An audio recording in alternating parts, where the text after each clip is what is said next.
பெருவிழா திருப்பலிக்கு உங்கள் அனைவரையும் வரவேற்பதில் பெருமகிழ்ச்சி அடைகிறோம். தந்தை, மகன், தூய ஆவி ஆகிய 3 இணையாட்களும் இணைந்து ஒரே கடவுளாக செயல்படும் மறைபொருளுக்கு திருச்சபை இன்று விழா கொண்டாடுகிறது. இறை தந்தையின் மீட்பு திட்டம் மண்ணுலகில் நிறைவேறுமாறு தூய ஆவியின் வல்லமையால் இறைமகன் மனிதரானார் என்ற உண்மையே கடவுளை முழுமையாக வெளிப்படுத்துகிறது. தந்தை, மகன், தூய ஆவியார் பெயரால் திருமுழுக்கு பெற்ற நாம் அனைவரும் மூவொரு இறைவனின் சாட்சிகளாக வாழும் வரம் வேண்டி இத்திருப்பலியில் பக்தியோடு பங்கேற்போம்.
இயேசு கிறிஸ்துவின் அருளும் கடவுளின் அன்பும் தூய ஆவியாரின் நட்புறவும் உங்கள் அனைவரோடும் இருப்பதாக.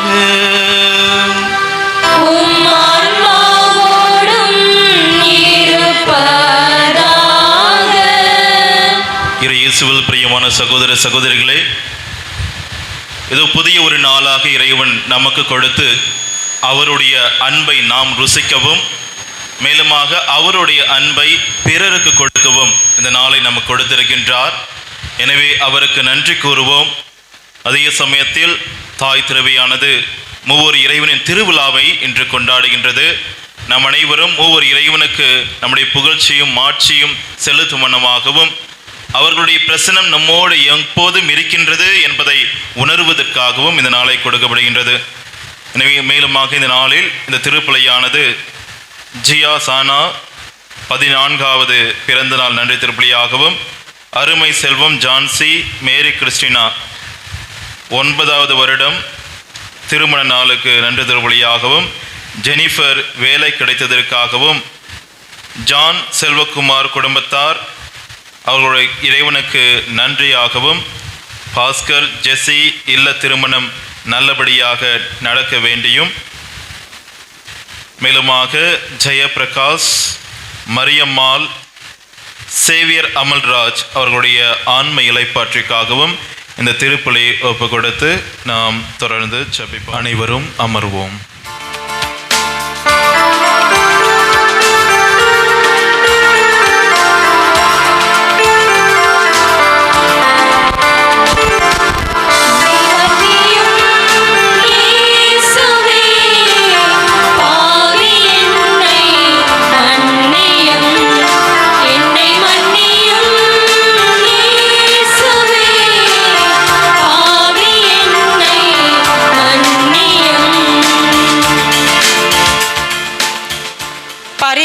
தேவனே, நீர் ஒருவரே எங்கள் தேவன் என்பதை மறந்து சில நேரங்களில் உம்மை விட்டு விலகிய நாட்கள் உண்டு.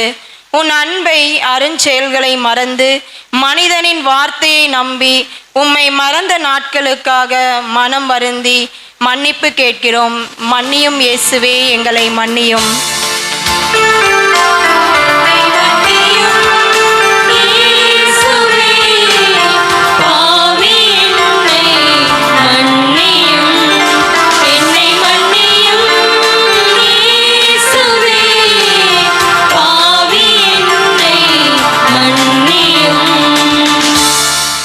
இரக்கமுள்ள தேவனே, நீதி நேர்மைக்கு மாறாக பல நேரங்களில் பிறருக்கு தீமைகள் பல செய்த நேரங்களை நினைத்து மனம் வருந்துகிறோம்.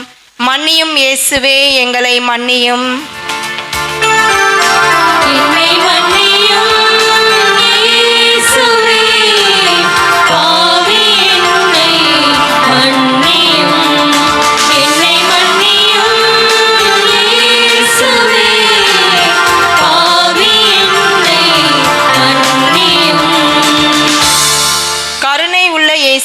திருச்சபையின் கட்டளைகளுக்கு கீழ்ப்படியாமல் மனம் போன போக்கில் வாழ்ந்து ஆன்மீக பாதையில் செல்லாமல் பொறுப்பின்றி நடந்த நேரங்களுக்காக மன்னிப்பு கேட்கிறோம். மன்னியும் இயேசுவே, எங்களை மன்னியும்.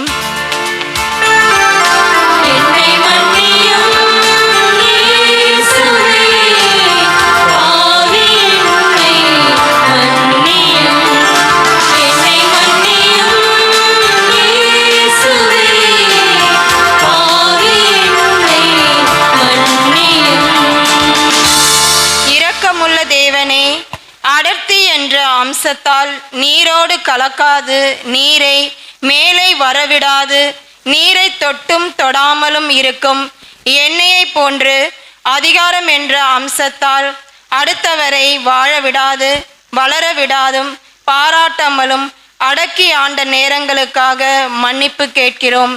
மன்னியும் இயேசுவே, எங்களை மன்னியும்.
புனிதப்படுத்தும் தூயாவியாரையும் உலகுக்கு அனுப்பி உமது வியத்தகு மறைபொருளை மானிடருக்கு வெளிப்படுத்தினே.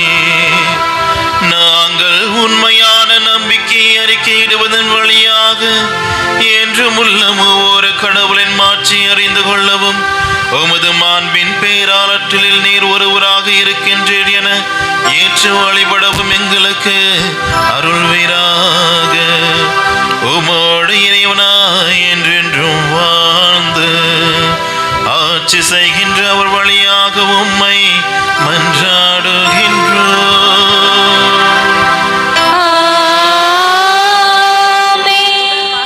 முன்னுரை. உலகில் மானிடனை படைத்த நாள் முதல் தேனும் பாலும் ஓடிய கானான் நாட்டிற்கு இஸ்ரேல் மக்கள் வரும் வரை அவர்களை வழி நடத்திய ஆண்டவரே கடவுள். அவரை தவிர வேறு எவரும் இலர் என நம் மனதில் நிறுத்தி நாமும் நமது தலைமுறைகளும் இறைவன் காட்டும் வழியில் நடக்கும்போது அவரது ஆசிரால் நிறைவோம் என்பதே மோசே இன்றைய முதல் வாசகமான இணைச்சட்ட நூலில் கூறுகிறார். மோசே தரும் ஆசிர் மொழிகளுடன் வரும் இவ்வாசகத்தை நாம் சிந்தனைகளில் பதிவு செய்வோம். வாசகம். மேலே விண்ணிலும் கீழே மண்ணிலும் ஆண்டவரே கடவுள். இணைச்சட்டம் நூலிலிருந்து வாசகம். அதிகாரம் 4. இறைவார்த்தைகள் 32 34 முதல் 39 முதல் 40 வரை. மேசே மக்களை நோக்கி கூறியது: உங்களுக்கு முற்பட்ட பண்டைய காலத்தை பற்றி கேட்டு தெரிந்து கொள்ளுங்கள். கடவுள் உலகின் மனிதனை படைத்த நாள் முதல் வானத்தின் ஒரு முனை முதல் மறுமுனை வரைக்கும் எங்காவது இத்தகைய மாபெரும் செயல் நடந்ததுண்டோ அல்லது இதுபோல் கேள்விப்பட்டதுண்டா? நெருப்பின் நடுவில் இருந்து பேசிய கடவுளின் குரலொலியை கேட்டும் நீங்கள் உயிர் வாழ்ந்தது போல் வேறு எந்த மக்களிடமாவது வாழ்ந்ததுண்டா? அல்லது உங்கள் கடவுளாகிய ஆண்டவர் எகிப்தில் உங்கள் கண் முன்னே உங்களுக்கு செய்த அனைத்தையும் போல சோதனைகள், அடையாளங்கள், அருஞ்செயல்கள், போர், வலியக்காரம், ஓங்கிய புயம் மற்றும் அச்சுறுத்தும் நிகழ்ச்சிகள் மூலம் ஒரு இனத்தை வேறொரு நாட்டினின்று தமக்கென உரிமையாக்கி கொள்ள முன்வரும் கடவுள் உண்டா? மேலே விண்ணிலும் கீழே மண்ணிலும் ஆண்டவரே கடவுள்.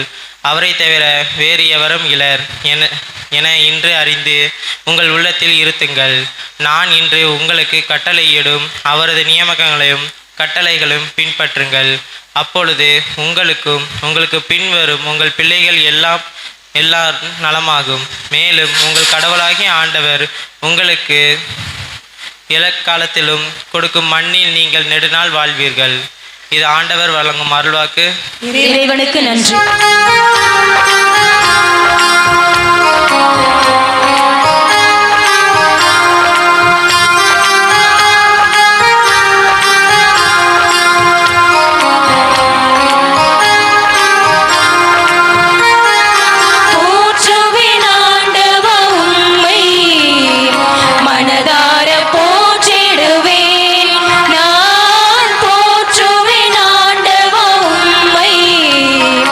மனதா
வாசகம் முன்னுரை.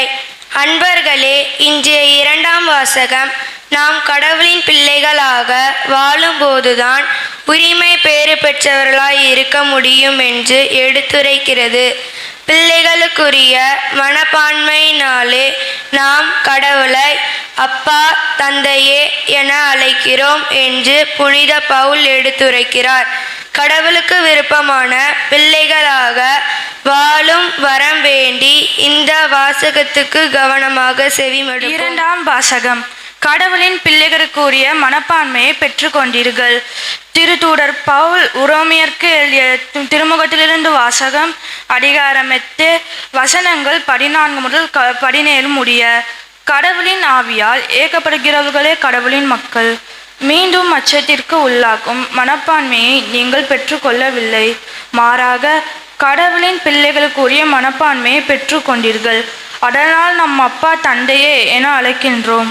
நாம் இவ்வாறு அழைக்கும் போது நம் உள்ளத்தோடு சேர்ந்து தூய ஆவியாரும் நம் கடவுளின் பிள்ளைகள் என்பதற்கு சான்று பகிர்கிறார். நம் பிள்ளைகளாயின் உரிமையை பெரு உடையவர்களாய் இருக்கிறோம். ஆம், நம் கடவுளிடம் இருந்து உரிமை பெறுபவர்கள், கிறிஸ்துவின் பங்காளிகள். அவருடைய துன்பங்களில் நாம் பங்கு பெற வேண்டும். அப்போதுதான் அவரோடு மாட்சியிலும் பங்கு பெறுவோம். இது ஆண்டவர் வழங்கும் அருள்வாக்கு. இறைவனுக்கு நன்றி.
நற்செய்தியிலிருந்து வாசகம்.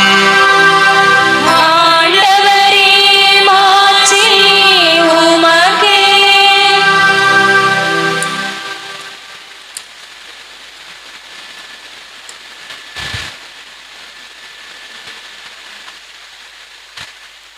அதிகாரம் 28 இறை வசனங்கள் 16 20 முடிய. அக்காலத்தில் 11 சீடர்களும் இயேசு தங்களுக்கு பணித்தபடியே கலிலேயாவில் உள்ள ஒரு மலைக்கு சென்றார்கள். அங்கே அவரை கண்டு பணிந்தார்கள். சிலரோ ஐயமுற்றார்கள். இயேசு அவர்களை அணுகி, விண்ணுலகிலும் மண்ணுலகிலும் அனைத்து அதிகாரமும் எனக்கு அருளப்பட்டிருக்கின்றது. எனவே நீங்கள் போய் எல்லா மக்களினத்தாரையும் சீடராக்குங்கள். தந்தை, மகன், தூய ஆவியார் பெயரால் திருமுழுக்கு கொடுங்கள். நான் உங்களுக்கு கட்டளையிட்ட யாவையும் அவர்களும் கடைபிடிக்கும்படி கற்பியுங்கள். இதோ உலக முடிவு வரை எந்நாளும் நான் உங்களுடன் இருக்கின்றேன் என்று கூறினார். ஆண்டவரின் அருள்வாக்கு.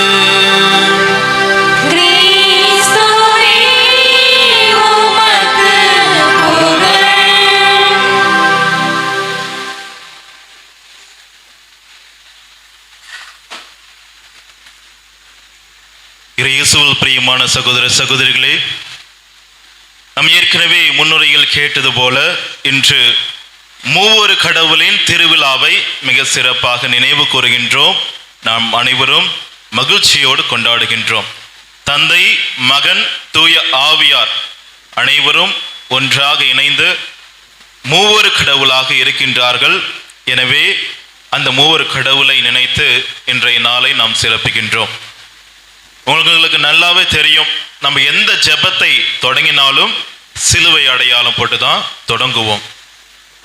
அதே போல ஜெபங்களை முடிக்கும் போதும் சிலுவை அடையாளத்தை வைத்துதான் ஜெபங்களையும் முடிப்போம். மூவர் கடவுளின் பிரசன்னத்தை நாடி அவர்களுடைய பெயராலே ஜெபங்களை நாம் முடிக்கின்றோம். இவ்வாறு மூவொரு கடவுளுக்கு நாம் மாட்சியும் செலுத்துகின்றோம். தந்தைக்கும் மகனுக்கும் தூய ஆவியாருக்கும் மாட்சி நாம் செலுத்துகின்றோம். எனவே அவர்களுடைய வழிகாட்டுதலும் அவருடைய பிரசனமும் நமக்கு என்றென்றும் இருக்கின்றது என்பதை ஒவ்வொரு முறையும் நினைவு காட்டும் வழியாக நாம் அதை செய்து கொண்டிருக்கின்றோம். இந்த மூவொரு கடவுளின் திருவிழா என்பது 180வது ஆண்டுகளிலிருந்தே நம் தாய் திரு சபையில் ஒரு திருவிழாவாக சிறப்புமிக்க ஒரு நாளாக அதை நாம் கொண்டாடி கொண்டு இருக்கின்றோம். இது மனிதனுடைய அறிவுக்கு அப்பாற்பட்டது. அதாவது இந்த மூவர் இறைவன், ட்ரினிடேரியன் காட், இவரை பற்றி நாம் எடுத்து கூற வேண்டும், புரிந்து கொள்ள வேண்டும் என்றால் மனித அறிவுக்கு அப்பாற்பட்ட ஒன்று. ஆனால் நம்பிக்கையின் பார்வையில் பார்க்கும்போது நாம் ஒவ்வொருவருக்குமே புரிந்து கொள்ளக்கூடிய ஒரு நல்ல ஒரு செயல். கடவுள் ஒருவரே, ஆனால் 3 ஆட்களாக இருக்கின்றார் என்பது உண்மை. அதுவே மூவொரு கடவுளின் மறைபொருளும் ஆகும். கடவுள் ஒருவரே, ஆனால் 3 ஆட்களாக இருக்கின்றார். உதாரணத்துக்கு நம்முடைய சிறுவர் சிறுமிகளை எடுத்துக்கொள்ளலாம். புதுநன்மைக்காக அவர்களே தயார்படுத்திக் கொண்டிருக்கின்றார்கள். ஒரு நாள் மேலே போயிட்டு, சரி ஃபாதர் கொஞ்சம் கேள்வியெல்லாம் கேட்க சொன்னாங்க. இப்போ கேள்வி கேட்கும்போது அவங்க கிட்ட கேட்டேன், நம்மளுக்கு கடவுள், அதாவது தந்தை மகன் தூய ஆவியார் 3 பேருமே இருக்கிறாங்க, தந்தை கடவுளா அப்படின்னு கேட்டேன். தந்தை கடவுளா? ஆம். மகன் கடவுளா? ஆம். தூய ஆவியானவர் கடவுளா? ஆம் என்று சொன்னார்கள். அப்ப நமக்கு 3 கடவுளா? இல்ல ஃபாதர், ஒரே கடவுள் தான். ஆனால் மூவர் கடவுளாக இருக்கின்றார்கள். ஏன், எப்படி? ஏனென்றால் அந்த 3 கடவுளுக்கும் எந்த ஒரு வேறுபாடும் இன்றி மூவருக்கும் ஒரே அன்புறவு, ஒரே ஞானம், ஒரே திருவுள்ளம், ஒரே வல்லமை, ஒரே கடவுள் தன்மை. எனவே மூவொரு கடவுளாக இருக்கின்றார்கள் என்று சிறப்பாக பதிலை கூறினார்கள் தங்களையே தயார்படுத்திக் கொண்டிருக்கும் ஒரு நாட்களில். இதை தான் நாம் ஒவ்வொருவருமே புரிந்து கொண்டிருக்கின்றோம். அதற்கு உதாரணமாக பல விஷயங்களை சொல்லலாம்.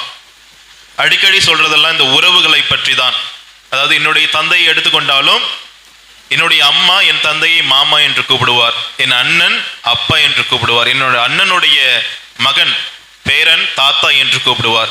ஒரே ஆளுக்கு பல உறவுகள், பெயர்கள் வைத்து நாம் கூப்பிடுகின்றோம். அதுபோலவே தண்ணீரை எடுத்துக்கொள்வோம். தண்ணீருடைய தன்மை மாறுவதில்லை. ஆனால் அது ஐஸ் பெட்டியில் வைத்தா ஐஸ் கியூபா மாறிடுது. அதையே திரும்ப வெளியே வச்சா தண்ணி திரவமா மாறிடுது. சூடு பண்ணா சூடா இருக்குது, கொஞ்சம் சில்லுன்னு வேணும்னா சில்லுன்னு இருக்கு. இப்படி ஒரே தன்மையில் இருக்கின்ற அந்த தண்ணீர் உருவங்கள் மாறினாலும் அதனுடைய தன்மை அப்படியே தான் இருக்குதுன்னு சொல்லலாம். முக்கோணம் 3 கோணங்களை உள்ளது. அதை நாம் முக்கோணம் என்று கூறி அதை நாம் உபயோகித்துக் கொண்டிருக்கின்றோம். அதுபோல ஒரு நாற்காலி எடுத்துக்கொள்வோம். 3 கால்களை உடைய நாற்காலி. அந்த நாற்காலி நேரா நிற்கணும்னா அந்த 3 கால்களும் தேவை. அந்த 3 கால்களில் ஏதாவது ஒன்று இல்லைனாலும் கீழே விழுந்துரும் அப்படின்னு சொல்லிட்டு பல உதாரணங்களை நாம் அடுக்கிக் கொண்டே போகலாம். ஏனென்றால் ஒரு புறம் நமக்கு புரிகிற மாதிரி இருக்கும், மறுபுறம் புரியாமலும் இருக்கும். ஏனென்றால் இது ஒரு மறைபொருள், இது ஒரு மிஸ்ட்ரி. ஏனென்றால் எளிதாக புரிந்து கொள்ளக்கூடிய, மிக அதிகமாக விளக்கக்கூடிய ஒரு விழாவாக இல்லை. இந்த உலக அறிவுக்கு எட்டாத புரிதல். ஆனால் ஏற்கனவே சொன்னது போல அன்பினாலும் இறை நம்பிக்கையினாலும் இந்த புரிதலை நாம் ஏற்றுக்கொள்ள முடியும். அது உலக அறிவுக்கும் நம்பிக்கைக்கும் வேறுபாடுகள் இருக்கின்றது. அதற்கு உதாரணமாக நம்முடைய புனிதர் அகஸ்தியனருடைய கதை உங்களுக்கு நல்லாவே தெரியும். அவர் ஒரு இறையியல் வல்லுனர். இறையல், நல்ல ஒரு இறையலை பற்றி நல்ல எடுத்து சொல்லக்கூடிய ஒரு வல்லுனர். அப்ப கடவுளை பற்றி மேலும் மேலும் புரிந்து கொள்ள வேண்டும், அறிந்து கொள்ள வேண்டும், எனக்கு தான் அதிகமா தெரியுது அப்படின்னு நினைச்சிட்டு இருந்தார். அப்படி நினைத்து கொண்டு போகும்போது கடற்கரைக்கு போகும்போது ஒரு சிறு குழந்தை அந்த கடற்கரை பக்கத்துல கொஞ்சம் தண்ணியில தாண்டி ஒரு குழி சின்னதா ஒன்று நோண்டிட்டு அங்க கடல் தண்ணியில இருந்து கொஞ்சம் கொஞ்சமா எடுத்துட்டு வந்து அது சிறு கையில கொண்டு வந்து உள்ள ஊத்திட்டு இருக்காங்க. போகும்போது அகஸ்தினார் கேட்குற, என்னம்மா பண்ணிட்டு இருக்க அப்படின்ட்டு. நான் வந்து இந்த கடல் இருக்குல்ல, அந்த தண்ணியெல்லாம் கொண்டு வந்து அந்த குழிக்குள்ள நிரப்ப போறேன் அப்படின்னு சொல்றாங்க. அதற்கு அகஸ்தினார் சொல்றாரு, இவ்வளோ பெரிய கடல், எவ்வளோ தண்ணி இருக்கு, அது எல்லாத்தையும் கொண்டு வந்து இந்த சிறு குழியில உன்னால ஊத்த முடியுமா அப்படின்ட்டு. அதற்கு அந்த குழந்தை சொன்னதாம், அதே போலதான் கடவுளை பற்றி புரிந்து கொள்வதும். கடவுள் வல்லவர், வல்ல செயல்களை செய்பவர், அவரை புரிந்து கொள்ள இந்த மனித அறிவு பத்தாது. அவ்வளோ பெரிய கடவுளை இந்த சிறு மூளையை வைத்து, அறிவை வைத்து அறிந்து கொள்வது கடினம் என்று நமக்கு தெரிந்ததெல்லாம் சிறிதளவே என்று கூறி அந்த குழந்தை மறைந்து விட்டதாம். அப்பொழுது அகஸ்தினாருக்கு தான் என்னதான் எவ்வளவுதான் கடவுளை பற்றி அறிந்திருந்தாலும் அன்பே முக்கியம் என்று, நான் அறிந்தது வெறும் சிறிதளவே, ஒரு துளிதான் கடல் நீரில் இருக்கின்றது, இறைவனை பற்றி அந்த அளவுக்கு தான் அறிந்திருக்கின்றேன் என்று தன்னையே தாழ்த்தினார் என்பது வரலாறு. எனவே அந்த அளவுக்கு இதை நம்பிக்கையினால் தான் புரிந்து கொள்ள முடியும் என்பதை நமக்கு தெளிவூட்டுகின்றது. இந்த மூவர் இறைவனின் பிரசனம், அதாவது 3 பேருமே ஒன்றாக இருந்தார்கள். கடவுள், தந்தை, மகன், தூய ஆவியார் மூவருமே. அடிக்கடி நமக்கு உடனே வரக்கூடியது தொடக்கத்திலே படைப்பெல்லாம் படைக்கும் போதே அங்கே தந்தை, மகன் வார்த்தையாகவும் தூய ஆவி எங்கே தண்ணீரில் அசைவாடி கொண்டிருந்தார் என்றும் அந்த 3 பேருடைய பிரசன்னத்தையுமே எடுத்து கூறுகின்றது. அதே போல கூறுவதுதான் கூடாரத்தில் அமர்ந்திருந்த ஆபிரகாம். அவர் திடீரென்று பார்க்கும்போது 3 நபர்கள் வருகின்றார்கள். ஓடி சென்று அவர்களை வணங்குகின்றார், அவர்களை வரவேற்கின்றார். அந்த 3 நபர்களும் தந்தை, மகன், தூய ஆவியை பிரதிபலிக்கலாம் என்பது ஒரு உண்மை. அதே போல புதிய ஏற்பாடுக்கு வரும்போது நம்ம நல்லாவே தெரியும், இயேசு திருமுழுக்கு வாங்கும் போது 3 பேருடைய பிரசனமே அங்க இருந்தது. இயேசு இருக்கின்றார், கடவுள் அவருடைய குரல், இதோ என் அன்பார்ந்த மகன் என்று சொல்லி ஒரு குரல் வருகின்றது, தூய ஆவி புறா வடிவில் அங்கே இறங்கினார் என்று 3 பேருடைய பிரசனமே அங்கே இருக்கின்றது. மேலுமாக இயேசு உருமாற்றம் அடையும் போதும் அங்கே 3 நபர்கள் இருந்தார்கள் என்பதை சீடர்கள் கண்டதாகவும் அதுவும் மூவர் இறைவனின் பிரசனத்தை உணர்த்துவதாகவும் இருக்கின்றது. அதுபோல இயேசு ஒவ்வொரு டைமும் அவர் அற்புதங்கள் செய்யும் போதெல்லாம் அவர் தந்தையை நோக்கி வேண்டுவார். அங்கே வல்ல செயல்கள் செய்வது அங்கே பரிசுத்த ஆவியானவர். எனவே 3 பேரின் பிரசனமானது அங்கே இருப்பதாக நாம் உணரலாம். மேலுமாக எப்பதெல்லாம் அவர் வேண்டிக் கொண்டாரோ அப்பெல்லாம் அந்த 3 பேருமே இருந்தார்கள். தந்தை, மகன், தூய ஆவி என்பது விவிலியத்தின் படி நாம் அறிந்து கொள்வது. ஒருபுறம் இந்த மறைபொருளை அறிந்து கொள்ள நாம் விருப்பப்படும் போது, மறுபுறம் இந்த திருவிழா, மூவர் இறைவனின் திருவிழா நமக்கு என்ன சொல்லுது, நமக்கு என்ன அழைப்பு கொடுக்குது, ஏன் நாம் இந்த திருவிழாவை கொண்டாட வேண்டும் என்றத ஒரு கேள்வி கண்டிப்பாகவே நமக்கு இருக்கும். வேற ஒன்றுமில்லை, கடந்த 2 வாரங்களாக சொல்லிக் கொண்டிருக்கின்ற ஒரு சிறப்பான கருதுதான், நாம் அனைவரும் ஒன்றாக இருக்க வேண்டும். எப்படி தந்தை, மகன், தூய ஆவியார் ஒன்றாக இருக்கின்றார்களோ அதுபோல நாம் ஒன்றாக இருக்க வேண்டும் என்பதுதான் நமக்கு கொடுக்கப்பட்ட அழைப்பு. ஏற்கனவே உங்களிடம் சொன்னிருக்கின்றேன், அதாவது தந்தையால் நிறைவேற்றப்படாத இயேசுவின் விண்ணப்பம் என்ற ஒரு புத்தகத்தில் தந்தையால் இன்னும் நிறைவேற்றப்படாத ஒரு விண்ணப்பம் என்னவென்றால், இயேசு அந்த வேண்டிக்கிட்ட அந்த விண்ணப்பம் தான், தந்தையே நீயும் நாங்களும் ஒன்னா இருக்கிறது போல இவர்கள் அனைவருமே ஒன்றாக இருக்கட்டும் என்று ஒரு வேண்டினார். அந்த வேண்டுதலான இன்னும் நிறைவேறாமல் இருக்கின்றது. ஏனென்றால் நம்மிடையே இருப்பும் அந்த பிளவுகள் தான் அதற்கு காரணம் என்று. அந்த பிளவுகள் வரதுக்கு காரணம் என்ன? முக்கியமாக 2 தான். ஒன்று தன்னலம் கொண்ட மனது, 2வது மற்றவர்களுடைய தனித்துவத்தை ஏற்றுக்கொள்ளாதது. இது 2ம் தான் பல பிளவுகள் வருவதற்கும் வேற்றுமை வருவதற்கும் ஒரு காரணமாக இருக்கின்றது. ஆனால் இந்த பிளவுகள், தனித்தன்மை அதுவெல்லாம் இருந்தாலும் நாம் அனைவரும் ஒன்றாக இயேசுவில் இணைந்தவர்களாக ஒன்றாய் இருக்க வேண்டும், ஒருவரை ஏற்றி பழக வேண்டும், மற்றவர்களை அன்பு செய்ய வேண்டும் என்ற ஒரு அழைப்பு நமக்கு கொடுக்கப்படுகின்றது. முதலாவதாக. இரண்டாவது அழைப்பு நற்செய்தியில் கூறுவது போல நற்செய்தியின் தூதுவர்களாக வாழ. நம் ஒவ்வொருவருமே நற்செய்திகளின் தூதுவர்களாக, நற்செய்தி எடுத்து செல்லக்கூடிய, இயேசுவை எடுத்து செல்லக்கூடிய, பறைசாற்றுகின்ற ஒரு மகனாக மகளாக இருக்க வேண்டும் என்பது இரண்டாவது அழைப்பு. ஏனென்றால் எல்லாரையும் இயேசுவை அறிய செய்ய வேண்டும் என்பது நம்மளுக்கு கொடுக்கப்பட்ட கடமை. அது வெறும் வார்த்தையில் மட்டுமல்ல. இயேசு நல்லவர், வல்லவர், அன்பு செய்கிறவர், பரிவு காட்டுபவர், எப்போது எந்த நிலையிலும் உங்களை ஏற்றுக்கொள்பவர் என்று என்னுடைய வார்த்தைகளால் மட்டுமல்ல, என்னுடைய வாழ்வால் வாழ்ந்து காட்ட வேண்டும். சாட்சிய வாழ்வை வாழ்ந்து நற்செய்தியின் தூதர்களாக நாம் கண்டிப்பாக வாழ வேண்டும். மூன்றாவதாக, நாம் தனியாக அல்ல. இந்த சாட்சிய வாழ்வு வாழ்வதோ, நற்செய்தியை பறைசாற்றுவதோ தனியாக அல்ல, அவரோடு இணைந்துதான். என நற்செய்தி கடைசியில நம்ம வாசிக்கிறோம், அவர் சொல்கின்றார், உலகம் முடியும் வரை என்னாலும் நான் உங்களோடு இருக்கின்றேன் என்ற ஒரு வார்த்தையை நமக்கு கொடுக்கின்றார், வாக்குறுதி கொடுக்கின்றார். எனவே இந்த அழைப்பை முதலாவதாக அவர் வேறுபாடுகள் இல்லாமல் நாம் ஒன்றாக இருக்க வேண்டும் என்று கூறிய முதல் அழைப்பையும், இரண்டாவது நற்செய்தியின் தூதுவர்களாக இருக்க வேண்டும் என்பதையும், தனியாக அல்ல அவரோடு இணைந்து, ஏனென்றால் அவர் நம்மோடு என்றும் இருக்கின்றார் என்று அவரோடு இணைந்து பணிந்து அவரோடு நாம் நற்செய்தியை பறைசாற்றினால் நம்முடைய சாட்சி வாழ்வில் வெற்றியை காண்போம். அவரோடு இணைந்து விண்ணகத்தையும் நாம் ருசிப்போம் என்பதுதான் நமக்கு கொடுக்கப்பட்ட ஒரு அழகான அழைப்பு. எனவே இந்த அழைப்பை ஏற்று நம் வாழ்வில் நாம் செய்கின்ற ஒவ்வொரு காரியங்களும், ஒவ்வொரு செயல்பாடுகளும் இறைவனுக்கு உகந்ததாக ஒன்றாக இருக்க வேண்டும் என்றும், நற்செய்தியின் தூதர்களாக நாம் இருப்போம் என்றும், தனியாக அல்ல அவரோடு இணைந்து நற்செய்தியின் தூதர்களாக வாழ வளர தொடர்ந்து ஜெபிப்போம்.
மூவர் இறைவன் மீது நம்பிக்கை கொண்டவர்களாய் நம்முடைய வேண்டுதல்கள் அனைத்தையும் அவர் கேட்டு நமக்கு நம்மளுடைய தனிப்பட்ட கருத்துக்களையும் மேலுமாக நம் உள்ளத்தில் இருக்கின்ற ஒவ்வொரு வேண்டுதல்களையும் அவர் கேட்டு பதிலளிப்பார் என்ற நம்பிக்கையோடு நம் வேண்டுதலை அவர் முன்பாக அன்பால் இணைந்திட அழைக்கும் மூவோரு இறைவா, உமது பிள்ளைகளாகிய இறை மக்களின் மேய்ப்பர்களாக விளங்கும் திருத்தந்தை பிரான்சிஸ், ஆயர்கள், குருக்கள், துறவரத்தார் மற்றும் பொது நிலையினர் ஆகிய அனைவரும் மூவொரு கடவுளை போன்று ஒற்றுமையின் அடையாளமாகவும் சமத்துவத்தின் சங்கமமாகவும் ஒருங்கிணைந்து செயல்பட வேண்டிய ஞானத்தையும் புரிதலையும் பெற்று திரு அவை சிறப்புடன் திகழ தேவையான ஆற்றலை நிறைவாக பொழிந்திடவும் மறைப்பொருளாகிய உமது பிரசன்னத்தை உணர்ந்தவர்களாக வாழவும் மக்களை உமக்கு உகந்தவர்களாக உருவாக்கவும் அருள் புரிய வேண்டுமென்று உம்மை மன்றாடுகிறோம். ஆண்டவரே, எங்கள் மன்றாட்டை கேட்டருளும். இதோ நான் உங்களை என் உள்ளங்கையில் பொறித்துள்ளேன் என்ற உன்னத தெய்வமே, எங்கள் வாழ்வில் விசுவாசத்தில் தளர்ந்திடாது, உம்மில் நம்பிக்கை இழந்திடாது. நீர் எங்களோடு இருக்கிறீர், எங்களை கண்ணின் மணி போல காக்கின்றீர் என்ற ஆழமான விசுவாசத்தை பெற்று பாறை மீது கட்டிய வீட்டை போன்று உறுதியான நம்பிக்கையை பெற்று எங்கள் வாழ்வை அர்ப்பணித்திட ஆற்றலை தந்தருள வேண்டுமென்று இறைவா உம்மை மன்றாடுகிறோம். ஆண்டவரே, எங்கள் மன்றாட்டை கேட்டருளும். குழந்தைகளை என்னிடம் வரவிடுங்கள், ஏனெனில் விண்ணரசி இவர்களுக்கு உரியது என்றுரைத்த தாயான தெய்வமே, அனைத்து குழந்தைகள் மற்றும் தாய் தந்தையை இழந்து நிற்கும் குழந்தைகள் அனைவரையும் உம் பாதம் அர்ப்பணிக்கின்றோம். அவர்களுக்கு நல்ல உடலுள்ள நலனையும் ஞானம், அறிவு, இறைபக்தி, கீழ்ப்படிதல், ஒழுக்கம் தந்து பெற்றோரை இழந்து நிற்கும் குழந்தைகளுக்கு நீரே தாயும் தந்தையுமாக இருந்து உம் மேலான பேரன்பை அரவணைப்பை தந்து பாதுகாத்து வழிநடத்தி அருள இறைவா உம்மை மன்றாடுகிறோம். ஆண்டவரே, எங்கள் மன்றாட்டை அருளிலும் அன்பிலும் நட்புறவிலும் ஒன்றிணைந்திருக்கும் எம் இறைவா, எங்கள் குடும்பங்களில் இறையருளின் துணையோடும் இறை அனுபவத்தை பெற்றிட உம்மை போல் ஒன்றாய் ஒற்றுமையுடன் வாழவும் உண்மையான கிறிஸ்தவராக எப்பொழுதும் கடவுளோடும் பிறரோடும் உறவோடும் வாழ எமக்கு தேவையான வரத்தை தர வேண்டி இறைவா உம்மை மன்றாடுகின்றோம். ஆண்டவரே, எங்கள் மன்றாட்டை கேட்டருளும். விண்ணக தந்தையே இறைவா, இம்மன்னகத்தில் வாழும் மாந்தர் அனைவரும் மூவோரு இறைவனாகிய நீரே உண்மை கடவுள் என்பது அறிந்து கொள்ளவும் உமது பிள்ளைகளாக அன்பிலும் நூற்றிலும் உறவிலும் வாழ அருளை பொழிவராக உம்மை மன்றாடுகிறோம். ஆண்டவரே, எங்கள் மன்றாட்டை நூற்றாகிய இறைவா, எங்கள் அடைக்கலமாத பிரசிடைய பிள்ளைகள் இப்புதிய கல்வி ஆண்டில் பாடசாலை சென்று கல்வி பயிலவிக்க எம் பிள்ளைகள் அனைவரையும் புதுப்படப்பாய் மாற்றி தங்கள் பெற்றோர்களின் துயரங்களை உணர்ந்து நல்லொழுக்கத்தையும் படிப்பிலையும் சிறந்து வழங்க ஞானத்தையும் புத்தியும் அன்பையும் அவர்களுக்கு வழங்குமாறு இறைவனை மன்றாடுகிறோம். ஆண்டவரே, எங்கள் மன்றாட்டை கேட்டருளும். தனிப்பட்ட கருத்துக்களுக்காகவும் குடும்ப கருத்துக்களுக்காகவும் பங்கின் வளர்ச்சிக்காகவும் மௌனமாக ஜெபிப்போம். ஒவ்வொரு இறைவா, எங்கள் வேண்டுதல்களை கேட்டதற்காகவும் முக்கியமாக எங்கள் உள்ளத்தில் இருக்கின்ற ஒவ்வொரு வேதனைகளையும் அறிந்ததற்காகவும் அதை அறிந்து அதை நிறைவேற்றும் உன்னத தெய்வன் நீர் இருக்கின்றீர் என்பதற்காகவும் நன்றி கூறுகின்றோம். மேலுமாக தொடர்ந்து எங்கள் வேண்டுதல் அனைத்தையும் நீர்தாமே நிறைவேற்றி தக்க நேரத்தில் பதிலளிக்குமாறு எங்கள் ஆண்டவராகிய இயேசு கிறிஸ்து வழியாக உம்மை மன்றாடுகின்றோம். ஆமென்.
என் இதயம் பாடும் இனிய பாடல் இறைவா உமக்காக. சகோதர சகோதரர்களே, என்னுடைய இதம் உங்களுடைய இதமான இப்பலை எல்லாம் தந்தையாக இறைவனுக்கு ஏற்றதாங்கபடி மன்றாடுங்கள். ஆண்டவர் தமது திருப்பெயரின் புகழ்ச்சிக்காகவும் ஆட்சிக்காகவும் நமது நன்மைக்காகவும் புனித திருவை அனைத்து நலன்களுக்காகவும் உமது கையில் நின்று இப்பலியை ஏற்றுக்கொள்வாராக. ஆண்டவரே எங்கள் இறைவா, உமது பெயரை மன்றாடி நாங்கள் ஒப்பு கொடுக்கும் எங்கள் பணியின் காணிக்கைகளை தூய்மைப்படுத்தி அருளும். இதன் வழியாக எங்களை உமக்கு உகந்த நிலையான காணிக்கையாக மாற்றுவீராக. எங்கள் ஆண்டவராகிய இயேசு கிறிஸ்து வழியாக உம்மை மன்றாடுகின்றோம்.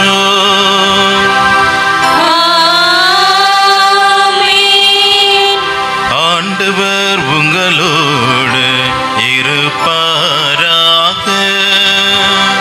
உம் ஆன்மாவோடும் இருப்பாராக. இதயங்களை மேலே எழுப்புங்கள். ஆண்டவரிடம் எழுப்பியுள்ளோம். நம் இறைவனாகிய ஆண்டவருக்கு நன்றி கூறுவோம். அது தகுதியும் நீதியுமானதே. ஆண்டவரே, தூயவரான தந்தையே, என்றும் உள்ள எல்லாமல்ல இறைவா, என்னாலும் எவ்விடத்திலும் நாங்கள் உமக்கு நன்றி செலுத்துவது மெய்யாகவே தகுதியும் நீதியும் ஆகும். எங்கள் கடமையும் மீட்புக்குரிய செயலுமாகும். உம்முடைய ஒரே பேரான மகனோடும் தூயாவியாரோடும் ஆள்வகையில் ஒருவராயிராமல் மூவராயிருந்தாலும் இறைத்தன்மையில் ஒரே கடவுளாகவும் ஒரே ஆண்டவராகவும் நீர் இருக்கின்றே. ஏனெனில் நீரே வெளிப்படுத்தியதால் உமது மாட்சி பற்றி நாங்கள் நம்புவதையே உம் மகனை குறித்தும் தூயாவியாரை குறித்தும் எத்தகைய வேறுபாடுமின்றி நம்புகின்றோம். இவ்வாறு உண்மையான நிலையான கடவுள் தன்மையை நாங்கள் அறிக்கையிடும் போது ஆள்வகையில் தனித்தன்மையும் இறையியல்பில் ஒருமையையும் மாண்பில் சமத்துவத்தையும் போற்றுகின்றோம். ஆகவே வானதூதர்களும் முதன்மை வானதூதர்களும் கிருபீன்களும் சிராபீன்களும் உம்மை புகழ்ந்து நாள்தோறும் முடிவின்றி ஆர்ப்பரித்து ஒரே குரலாய் பாடுவதாவது: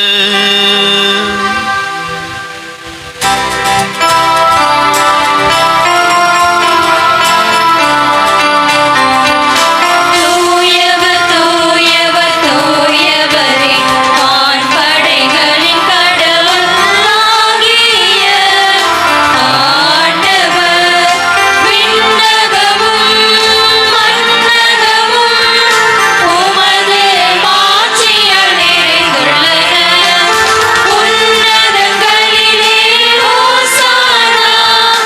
ஆண்டவர் பெயரால் வருகிறவர் ஆசீர் பெற்றவர். உன்னதங்களிலே ஓசானா. உன்னதங்களிலே ஓசானா.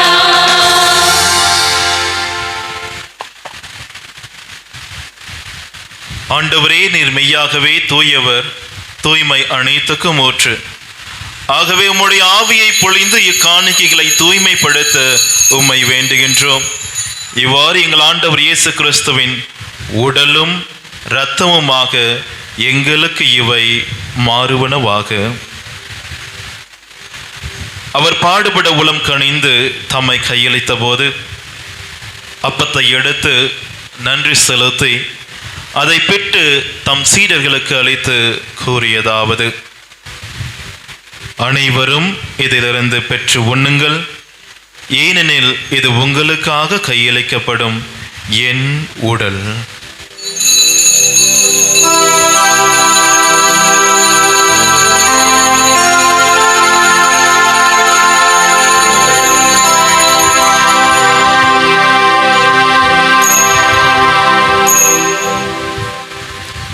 அவனுமே இரவு விருந்தை அருந்திய பின் கிண்ணத்தையும் எடுத்து மீண்டும் உமக்கு நன்றி கூறி தம் சீடர்களுக்கு அளித்து அவர் கூறியதாவது: அனைவரும் இதிலிருந்து பெற்று பருகுங்கள், ஏனெனில் இது புதிய நிலையான உடன்படிக்கைக்கு உரிய என் இரத்தத்தின் கிண்ணம். இது பாவ மன்னிப்புக்கென்று உங்களுக்காகவும் பலருக்காகவும் சிந்தப்படும். இதை என் நினைவாக செய்யுங்கள்.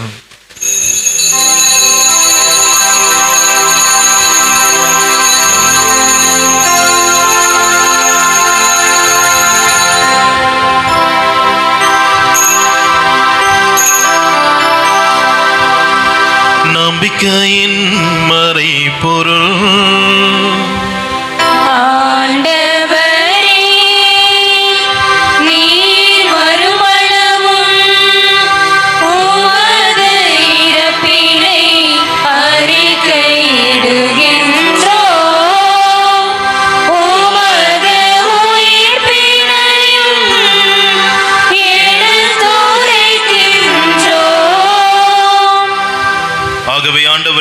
கிறிஸ்துவின் இறப்பினையும் உயிர்ப்பினையும் நினைவு கூர்ந்து வாழ்வு தரும் அப்பத்தையும் மீட்பு அளிக்கும் எண்ணத்தையும் உமக்கு ஒப்புக் கொடுக்கின்றோம். உம் திருமுன் நின்று உமக்கு ஊழியம் புரிய தகுந்தவர்கள் என எங்களை ஏற்றுக்கொண்டீர். எனவே உமக்கு நன்றி செலுத்துகின்றோம். மேலும் கிறிஸ்துவின் உடலிலும் இரத்தத்திலும் பங்கு கொள்ளும் எங்களை தூய ஆவியார் ஒன்று சேர்க்க வேண்டும் என உம்மை தாழ்மையுடன் மன்றாடுகின்றோம். ஆண்டவரே, உலகெங்கும் பரவி இருக்கும் உமது திரு அவையை நினைவு கூர்ந்திருளும். எங்கள் திருத்தந்தை பிரான்சிஸ், எங்கள் பேராயர் ஜார்ஜ், எல்லா திருநிலையினர் ஆகிய அனைவரோடும் உமது திரு அவை அன்பில் நிறைவு பெற செய்தருளும். மேலும் உயிர்த்திலும் எதிர்நோக்குடன் துயில் கொள்ளும் எங்கள் சகோதரர் சகோதரிகளையும் இறந்தோர் அனைவரையும் இரக்கத்துடன் நினைவு கூர்ந்து உமது திருமுக ஒளியினுள் ஏற்றருளும். எங்கள் அனைவர் மீதும் இரக்கமாயிரம். கடவுளின் கன்னி தாயான புனித மரியா, அவருடைய கணவரான புனித யோசேப்பு, புனித திருத்தூதர்கள், இவ்வுலகில் உமக்கு உகந்தவராய் இருந்தோர் ஆகிய புனிதர் அனைவருடனும் நாங்கள் நிலை வாழ்வில் பங்கு கொள்ளும் தகுதி பெற்று உம் திருமகன் இயேசு கிறிஸ்து வழியாக உம்மை புகழ்ந்தேத்தும் மறுமருள உம்மை மன்றாடுகின்றோம்.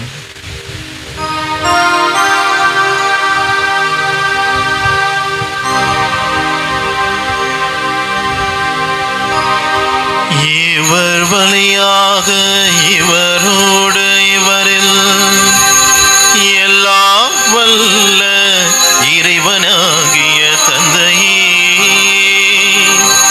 தூய ஆவியாரின் ஒன்றிப்பில் எல்லா புகழும் மாட்சியும் என்றென்றும் உமக்கு உரியதே.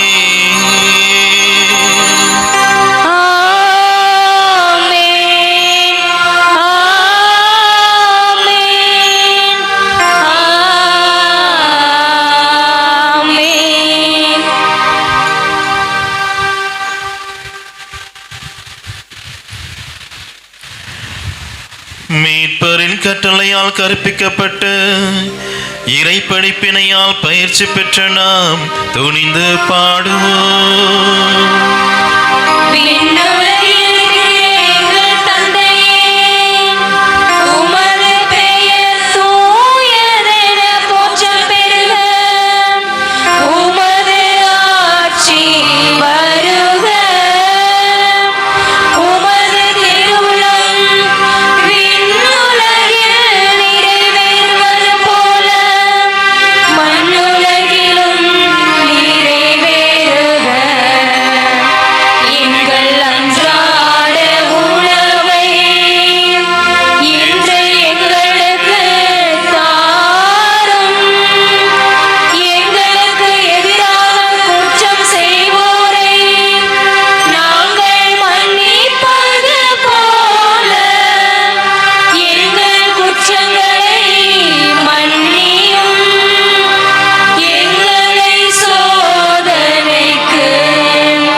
எங்கள் வாழ்நாளில் அமைதியை கனிவுடன் அருள உம்மை மன்றாடுகின்றோம்.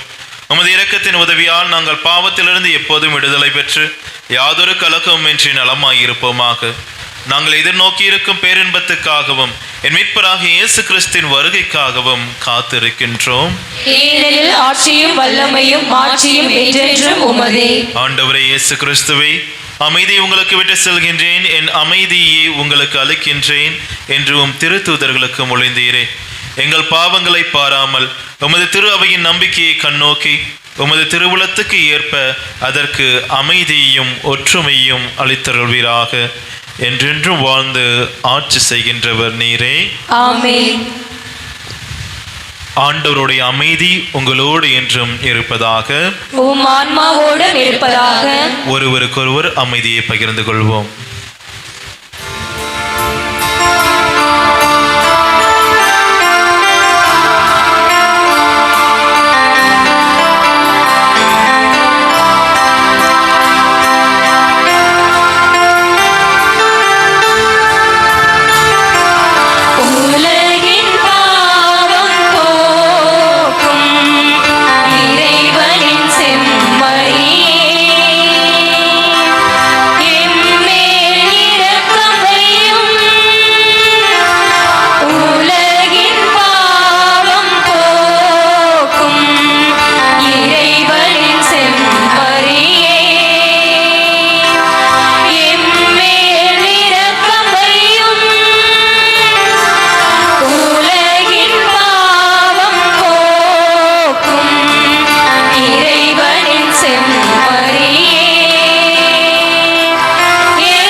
இதோ இறைவனின் செம்மறி, இதோ உலகின் பாவங்களை போக்குபவர். செம்மறியின் விருந்துக்கு அழைக்க பெற்றோர் பேறு பெற்றோர். ஆண்டவரே, நீர் உள்ளத்தில் எழுந்தருளி வர நான் தகுதியற்றவள்.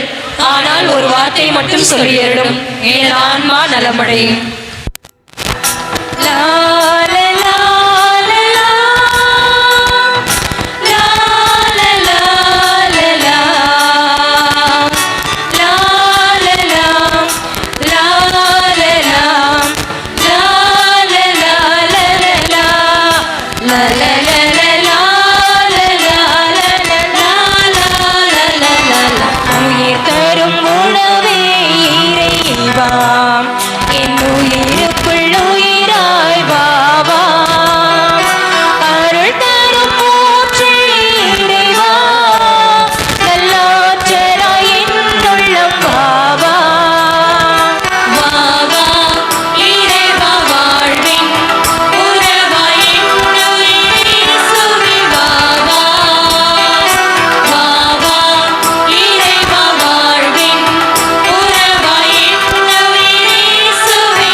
அறிக்கைகள். நமது பங்கைச் சேர்ந்த தந்தை அந்தோணி சாமி, தாய் மரிய புஷ்பம் இவரின் மகன் சாலமோன் என்பவருக்கும், நமது சென்னை மயிலை மறை மாவட்டம் திருவேற்காடு பங்கைச் சேர்ந்த தந்தை கந்தன், தாய் பாண்டீஸ்வரி இவரின் மகள் சந்தியா என்பவருக்கும் திருமணம் நிச்சயிக்கப்படுது முதல் அறிக்கை.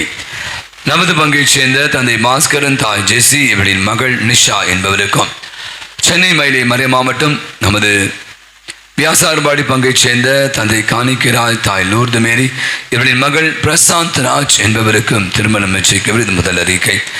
நமது பங்கைச் சேர்ந்த தந்தை செல்வராஜ், தாய் ஏஞ்சல் இவரின் மகன் அருள் ஜேக்கப் என்பவருக்கும், நமது சென்னை மயிலை மறை மாவட்டம் எருக்கஞ்சேரி புனித சூசேப்பர் பங்கைச் சேர்ந்த தந்தை புஷ்பராஜ், தாய் ஜெயந்தி செங்கோல் மேரி இவரின் மகள் ஆரோக்கிய மர்சி ஜோஸ்பின் என்பவருக்கும் திருமணம் நிச்சயிக்கப்படுது முதல் அறிக்கை. இத்திருமணங்கள் ஏதேனும் தடை இருப்பதாக தெரிய வந்தால் பங்கு தந்தைக்கு அறிவிக்க வேண்டியது உங்களுடைய கடமை. அன்புகளே, இன்று தூய்மை மிகு மூவொரு கடவுளுடைய பெருவிழா, தமத்திருத்த பெருவிழா. ஒரு பலத்த ஒரு கரவொலி கொடுத்து நம்முடைய விழா வாழ்த்துக்களை நாம் தெரிவித்துக் கொள்வோம். உங்களுக்கு தெரிந்த மே மாதம் முழுவதுமாக வணக்க மாதம். நம்முடைய அன்னை மரியாளை நம்முடைய பங்குல 1ஆம் தேதியிலிருந்து தினந்தோறும் நம்முடைய மரியாதை செனரர் அன்னையை அலங்கரித்து அவளுக்கு ஜபமாலை ஜபித்து அவருடைய புகழை பாடி ஒவ்வொரு நாளும் ஒரு தலைப்பில் பல கருத்துக்களுக்காக ஜபித்து அதோடு கூட சில சிற்றுண்டிகளை பகிர்ந்து கொண்டு மாலை 6 மணியிலிருந்து 7 மணி வரை அன்னையை நாம் அழகுபடுத்தி அன்னையுடைய புகழை பறை சாற்றியிருக்கிறோம். எனவே வருகின்ற 31ஆம் தேதி வெள்ளிக்கிழமை இந்த மாதத்துடைய கடைசி நாள் அன்று தாயாம் திருவை கன்னிமரியாள் எலிசபெத் அம்மாளை சந்தித்த விழாவை கொண்டாடுகிறது. எனவே அன்று இந்த வணக்க மாதத்தினுடைய இறுதி நாளும் கூட அன்று வெள்ளிக்கிழமை. எனவே வழக்கம் போல காலை திருப்பி நடைபெறும். மாலை 6 மணிக்கு ஜெபமாலையும், அதைத் தொடர்ந்து சிறப்பு திருப்பலியும், அதைத் தொடர்ந்து தேர்பவனியும், அன்னையுடைய தேர்பவனியும், அதைத் தொடர்ந்து மெழுகு திரிபவனி, தேர்பவனியில் மெழுகு திரிபவனி கேண்டில் ப்ரொசஷன் வச்சுக்கலாம். அப்படியாக இந்த நாளை நாம் சிறப்பிக்க இருக்கிறோம். எனவே அனைவருமாக வந்து அந்த நாளினுடைய ஆசிரியை பெற்று செல்ல உங்களை அன்போடு அழைக்கிறேன். அன்பானவர்களே, நம்முடைய பங்கினுடைய திருவிழா ஆல்மோஸ்ட் சூடு பிடிக்க ஆரம்பித்தது. இன்னும் ஒரு வாரம், அடுத்த வாரம் 2ஆம் தேதி. ஓகே, நம்ம நம்முடைய நோட்டீஸாக அவங்க குடும்பத்திற்கு வந்து சேர்ந்திருக்கு நினைக்கிறேன். நம்முடைய அன்பை பொறுப்பாளர்கள் அப்படி ஆனால் பெறவில்லை என்றால் என்னிடம் வந்து பெற்றுக்கொள்ளுங்கள். ஆகவே நான் இதை பற்றி கடந்த வாரம் நிறைய சொல்லிட்டு மீண்டுமாக சொல்ல விரும்பவில்லை. இருந்தாலும் நம்முடைய பங்கு திருவிழா என்பது நமது விழா, நன்றியின் விழா, உறவின் விழா. நாம் இன்னைக்கு கேட்ட முன்னுரை மறைவுரை தான். நாம் பலராக இருக்கிறோம், ஆனால் மதுரவாயில் புனித அந்தோணி ஆரத்தின் ஒரு பங்கு சமூகமாக இருக்கிறோம். அப்படியே பாதுகாவல் அந்தோணியார் வழியாக நாம் பெற்றுக்கொண்ட அனைத்து நன்மைகளுக்கு நன்றியாக தான் இந்த விழாவை நாம் மேலெடுக்கிறோம். எனவே வருகின்ற 7ஆம் தேதி கொடியேற்றத்தோடு இந்த விழாவை நாம் துவங்குகிறோம். அது சனிக்கிழமை இளையோர் தினம், ஞாயிற்றுக்கிழமை முதல் நற்கருணை பெருவிழாவை கொண்டாடுகிறோம். என்று நம்முடைய பிள்ளைகள் 30க்கும் மேற்பட்டவர்கள் இயேசுவை தங்கள் வாழ்வில் முதல் முறையாக பெற இருக்கிறார்கள். திங்கட்கிழமை உபகாரிகள் தினம், குழந்தைகள் தினம், நலம் நாடுவோர் தினம், உழைப்பாளர் தினம், இறை அழைத்த தினம் என்று நாம் ஒவ்வொரு நாளும் பல மண்டலங்களாக இயக்கங்களாக சிறப்பிக்கிறதுக்கான வழிபாடுகளும் தயாரிப்பில் இறங்கியிருக்கிறோம். எனவே அவ்வாறு கூட 14ஆம் தேதி நற்கருணை பெருவிழாவையும், 15ஆம் தேதி ஆடம்பர தேர் திருவிழாவையும், 16ஆம் தேதி அசன விழாவையும் கொடியிறக்க விழாவையும் கொண்டாடுகிறோம். மீண்டும் சொன்ன மாதிரி இது ஒரு கூட்டு உணர்வு, குடும்ப உணர்வு. நாம் அனைவருமாக இணைந்து இந்த விழாவை கொண்டாடி இருக்கிறோம். வெறுமனே பங்கு சமூகம் மட்டுமா அப்படின்னா இல்லை, நம்மை சுற்றி இருக்கிற அநேக பங்கு இருந்து கூட இந்த விழாவிலே அநேகர் வந்து கலந்து கொள்கிறார். முதல்ல நான் சொன்ன மாதிரி திருவிழா சிறப்பாக நடைபெற அனைவருடைய ஆண்டவருடைய ஆசீர் நிறைவாக கிடைக்க நாம் அதற்காக ஜெபிக்கணும். அவ்வாறு உங்களுக்கு தெரியும், கடந்த வாரம் சொன்ன மாதிரி ஒரு பங்கு விழா என்ன நம்ம நிறைய செலவினங்களை எதிர்கொள்ள வேண்டியிருக்கிறது. குறிப்பாக ஒவ்வொரு குடும்பத்திற்கும் 500 ரூபாய் நன்கொடை போட்டிருக்கோம். எனவே இந்த முகமலர்ச்சியோடு கொடுங்கள். அவ்வாறு கூட நான் ஒவ்வொரு முறையும் சொல்றதுதான், இந்த அசன விழா பல பங்குகளில் இது நடத்தப்படவில்லை. சென்னையில் நமது பங்குல தான் பல ஆண்டுகளாக இதை செய்து கொண்டு இருக்கிறோம். பல நல்ல உள்ளங்களுடைய தாராள உள்ளம் தான். ஒரு லிஸ்ட்டு என்கிட்ட இருக்குது, வாசிக்க சொன்னாங்க, நான் வாசிக்கல. காய்கறிகள், அரிசி, எண்ணெய், இந்த மாதிரி முந்திரி பருப்பு, வேறு ஏதாவது கொடுக்குறவங்களா ஆடுகள் என்று பல நல்ல உள்ளங்கள் நீங்கள் கொடுக்க முன் வருவீர்கள். எனவே அப்படியாக எவ்வளோ நன்மைகளை, எவ்வளோ ஆசீர்வாதங்களை நம்ம அந்த பெற்றுக்கொண்டோம். ஆகவே நீங்கள் இந்த அசன விழாவிற்கும் உங்களுடைய தாராள உள்ளத்தை காட்டுமாறு உங்களை கேட்டுக்கொள்கிறேன். எனவே இது மீண்டுமா நான் சொல்றது, ஒவ்வொரு ஆண்டும் நாம் பெற்ற நன்மைகளுக்கு நன்றி செலுத்தும் விழா. இந்த விழாவில் ஒரு 3000க்கும் மேற்பட்டவர்கள் வந்து இந்த அசன விழாவிலே கலந்து கொள்கிறார்கள். எனவே நல்ல உள்ளங்கள், தாராள உள்ளத்தோடு கூட இதில் நீங்கள் பங்கேற்குமாறு உங்களை அன்போடு கேட்டுக்கொள்கிறேன். நான் தான் கேட்கணும், ஃபாதர்கிட்ட தான் கொடுப்பேன் அப்படிலாம் இல்லை, நீங்களாகவே கொடுக்கலாம். ஏன்னா எனக்கு நீங்கள் கொடுக்கல, பங்கிற்காக கொடுக்கீங்க, அத்தோனிக்காக கொடுக்குறீங்க.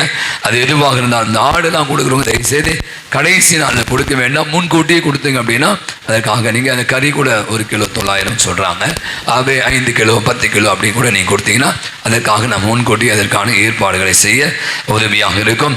எனவே நல்ல உள்ளங்கள் பெற்றுக்கொண்ட நன்மைகளுக்காக அந்தோனியாருடைய அசனை விடாமலே உங்களை இணைத்துக் கொண்டு தாராளமாக உதவ உங்களை அன்போடு அழைக்கிறோம்.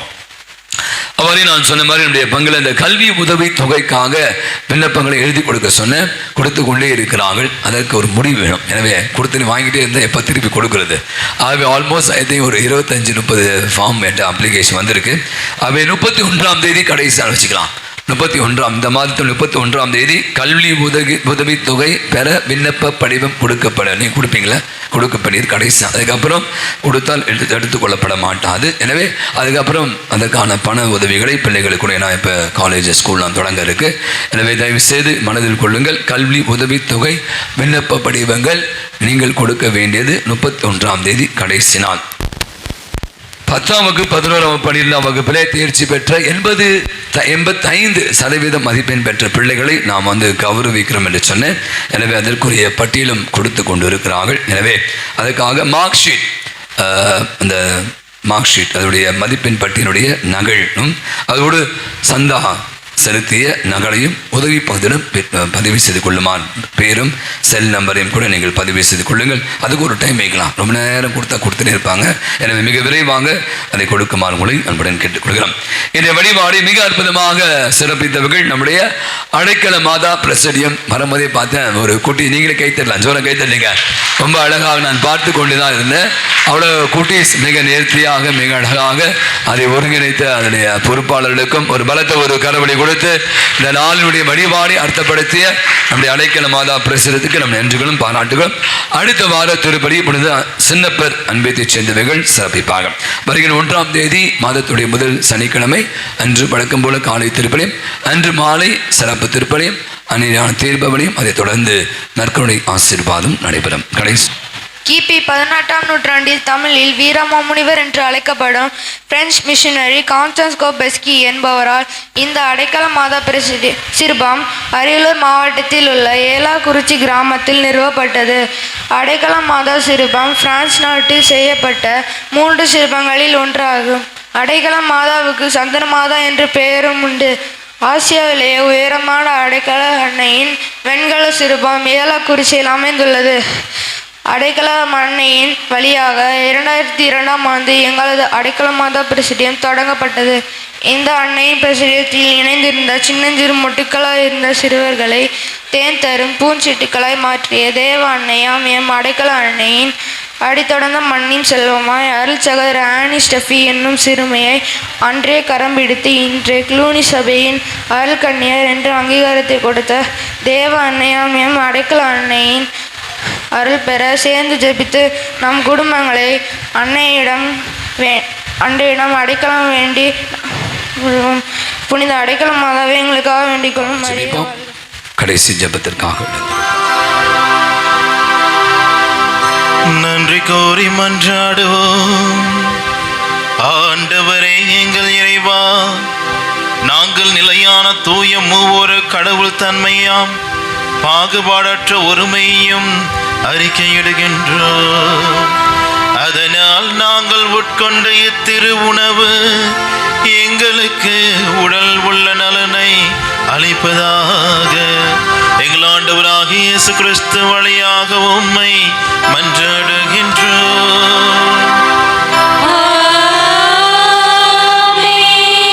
ஆண்டவர் உங்களோடு இருப்பாராக.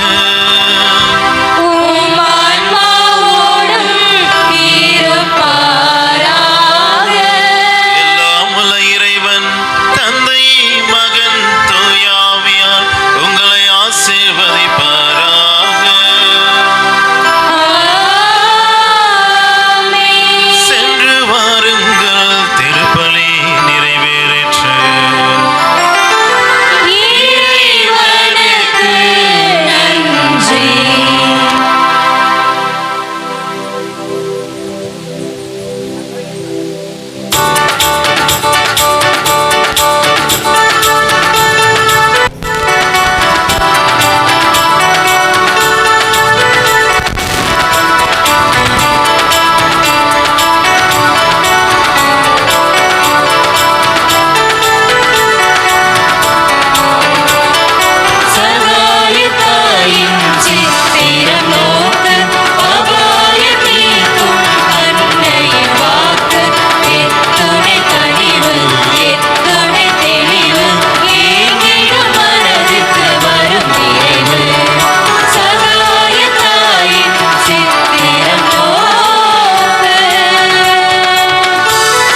வாஞ்ச இருதயமே எங்களுக்காக வேண்டிக் கொள்ளும். குடும்பத்தின் பாதுகாவலரான புனித சூசையப்பரே எங்களுக்காக வேண்டிக் கொள்ளும். நமது பங்கின் பாதுகாவலரான புனித அந்தோணியாரே எங்களுக்காக வேண்டிக் கொள்ளும். புனித தேவ சகாயமே எங்களுக்காக வேண்டிக் கொள்ளும். எல்லாம் புனிதர் புனிதைகளே எங்களுக்காக வேண்டிக் கொள்ளுங்கள். தந்தை மகன் தூய ஆவியின் பெயராலே ஆமென். இயேசுக்கே புகழ், இயேசுக்கே புகழ். இயேசுக்கே மகிமை, இயேசுக்கே மகிமை. இயேசுக்கே நன்றி, இயேசுக்கே நன்றி. மரியே வாழ்க. மரியே வாழ்க.